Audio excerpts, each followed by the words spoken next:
سلام اس پر جو دنیا کے لیے رحمت ہی رحمت ہے، سلام اس پر کہ جس کی ذات فخر آدمیت ہے۔ اعوذ باللہ من الشیطان الرجیم، بسم اللہ الرحمن الرحیم۔ السلام علیکم ورحمۃ اللہ وبرکاتہ۔ اپنی کلاس کا آغاز کرتی ہوں اللہ کے پاک نام کے ساتھ جو بے انتہا مہربان اور نہایت رحم فرمانے والا ہے، اور اس دعا کے ساتھ کہ اللہ پاک ہم سب کو ایمان اور صحت کی بہترین حالت میں رکھے۔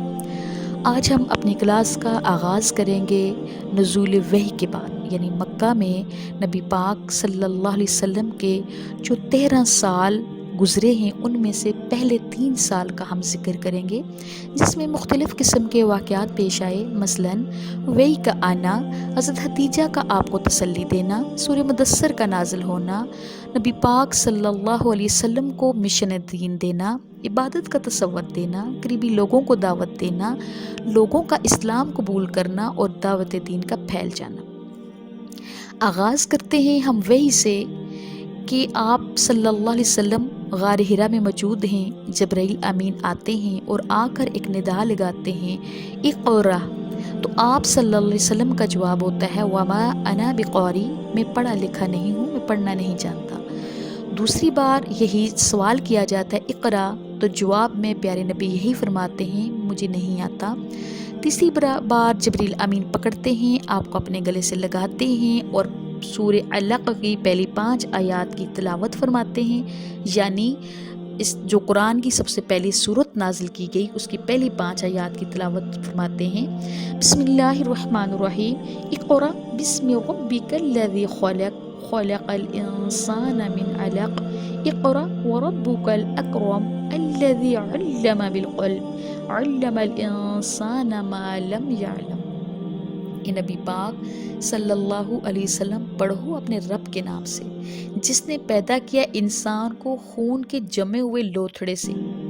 پڑھو کہ تمہارا رب بڑا کریم ہے جس نے قلم کے ذریعے علم سکھایا اور انسان کو وہ چیزیں سکھائی جس کا انسان کو علم نہ تھا۔ اب ایک داعی اور ایک معلم کے لیے اس میں بہت سیکھنے والی چیز ہے کہ نہ آنے سے دور نہیں کرنا۔ اگر دین ہے یا دنیا ہے، ہم نے نرمی کے ساتھ اخلاق کے ساتھ پیش کرنی ہے۔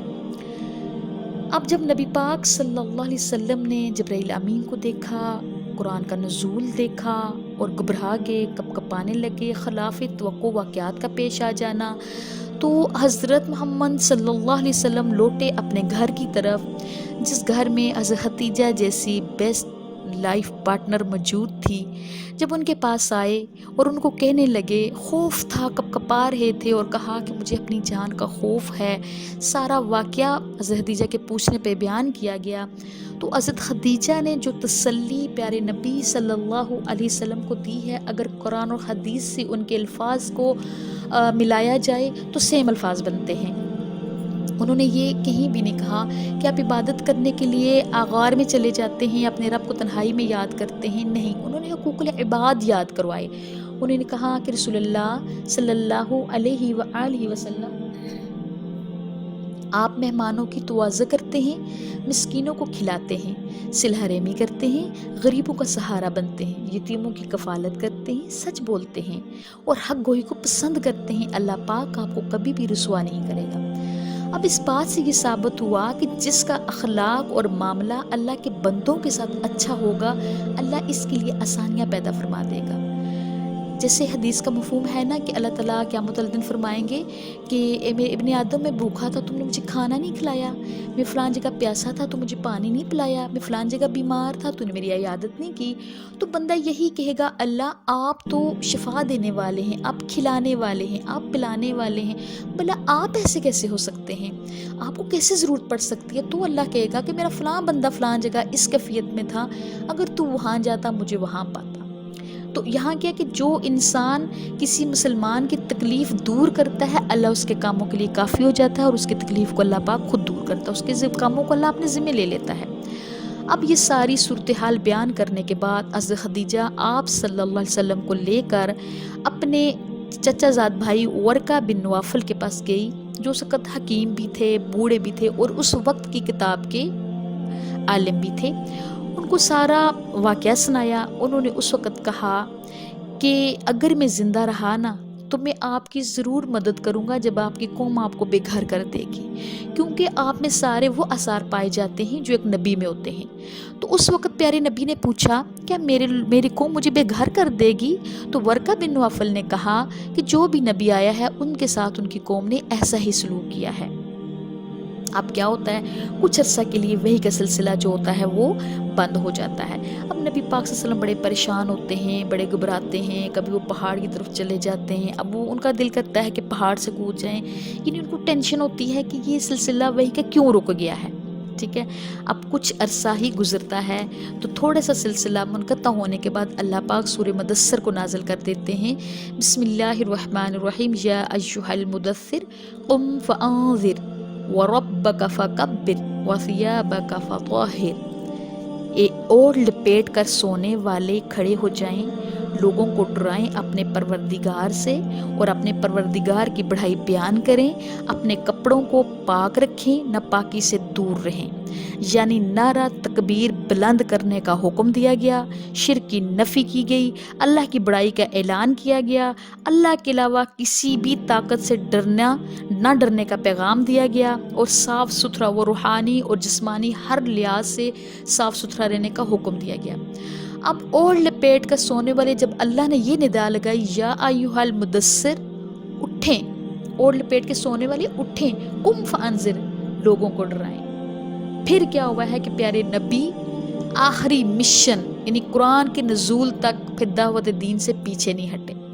اب نبی پاک صلی اللہ علیہ وسلم نے جو دعوت کا طریقہ کار تھا، اب انہوں نے اپنے قریبی افراد میں دعوت دینا شروع کر دی۔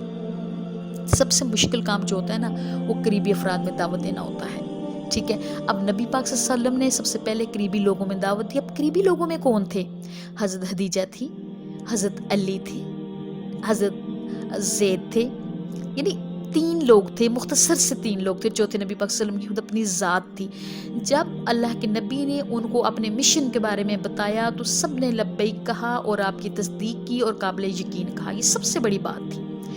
پھر حضرت جبرائیل آئے، آپ نے عبادت کا طریقہ سکھایا، وضو کا طریقہ سکھایا، پھر آپ نے نماز سکھائی، پھر آپ نے حضرت جبرائیل امین سے عبادت کا تصور سیکھا، پھر حضرت خدیجہ کو سکھایا، پھر وہ خیر کا کام چلتا چلتا ہم تک پہنچا۔ اب خفیہ دعوت کا سلسلہ تو شروع ہو گیا، لوگوں تک خیر کا کام پہنچنا شروع ہو گیا۔ ابھی کوئی تنظیم نہیں بنی، کوئی جماعت نہیں بنی، کوئی ایسا نہیں بنا کہ آپ نے یہ کرنا ہے، بس خفیہ طور پر لوگوں کو اسلام کی دعوت دینا شروع کی۔ ہوا کیا کہ 3 سے مختصر یعنی 3 وہ لوگ تھے اور چوتھے نبی پاک صلی اللہ علیہ وسلم کی ذات تھی، ان 4 لوگوں سے خفیہ دعوت کا سلسلہ شروع ہوا، اور خیر میں تو اللہ نے خوشبو رکھی ہے، یہ خوشبو کی طرح پھیلتی چلی جاتی ہے۔ 4 سے 133 لوگوں نے اسلام قبول کر لیا۔ جب 133 لوگوں تک اسلام پہنچ چکا، پھر اب یہ معاملہ خفیہ نہ رہا، اب یہ معاملہ باہر آنا شروع ہو گیا۔ اب اس وقت کا معاملہ یہ تھا کہ اس دور میں جو تھی نا جہالت عروج پہ تھی، خود غرضی کا ماحول تھا، نسلی تعصب بے بہا تھا، اور باپ دادا کی اندھی تقلید تھی۔ تو اس وقت اب یہ جو خفیہ دور تھا نا، یہ تو کچھ پرسکون گزر گیا، لیکن اب جب دعوت اعلانیہ شروع ہوئی، اس میں کیا کیا تکلیفیں اٹھائی، کیا کیا مشقت اٹھائی، وہ انشاءاللہ ہم نیکسٹ لیسن میں انشاءاللہ پڑھیں گے۔ یہ آپ کو مختصر ترین واقعات بتائے ہیں، کیونکہ دیکھیں اس کو جتنا بھی کریں یہ اتنا گہرا سمندر ہے نا سیرت کا، اس کے جتنے آپ ڈیپ ڈاؤن جاتے ہیں گے نا، آپ کو اندر سے بڑے خزانے اور بڑا کچھ ملتا چلا جائے گا۔ لیکن مختصر یہ کہ یہ واقعات پیش آئے۔ سب سے بڑھ کر جو اللہ کی بڑائی، اب دیکھیں اللہ اکبر، نماز میں اللہ اکبر، حج میں اللہ اکبر، عیدین میں جاتے ہوئے اللہ اکبر، نعرہ تکبیر اللہ اکبر کی یہاں اللہ کی بڑائی بیان کرنے کی ہمیں جو ہے وہ ایک مشن سونپا گیا ہے کہ آپ نے اللہ کی بڑائی کو بیان کرنا ہے۔ تو اب اللہ کی بڑائی بیان کریں گے تو شرک کی کیا ہو جائے گی؟ نفی ہو جائے گی۔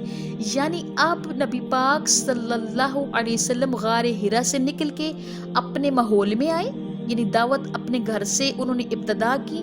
اب انہوں نے رکھا ہے عملی زندگی میں قدم، ٹھیک ہے، اور ان کی شانہ بشانہ اس ٹائم 133 لوگوں کی فوج تیار ہو چکی ہے۔ اب ان 133 لوگوں نے اسلام کا کتنا غلبہ کیا، کتنا اسلام پھیلایا، انشاءاللہ یہ نیکسٹ لیسن میں ہوگا۔ اللہ تعالیٰ ہم سب کو سمجھنے کی، سوچنے کی توفیق عطا فرمائے۔ اللہ ہمیں خیر بانٹنے والا، خیر سمیٹنے والا بنائے۔ اللہ ہم سب کا حامی و ناصر رہے۔ السلام علیکم ورحمۃ اللہ وبرکاتہ۔